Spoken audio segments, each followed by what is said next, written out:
Watch as I create this gift for a bride-to-be. I call it a Texas tiara. My kitchen's renovation is almost done. I can then go back to uploading my cooking content. Hope you enjoy this video in the meantime. I needed to get a tiara for the bachelorette party for the bride to wear. When I saw this cowgirl hat, I immediately knew this would be a very different version of a tiara. I then found at another hobby store an actual crystal tiara, a bride button, and a pink boa to dress up the cowgirl hat. I also wanted the tiara to really pop at the top of the hat. I will attach everything with a needle and thread. So, wahoo and buckle up, partners.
Voila!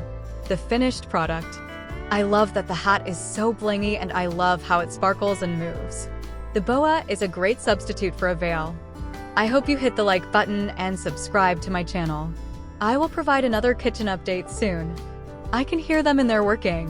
This is so great. Thanks for watching.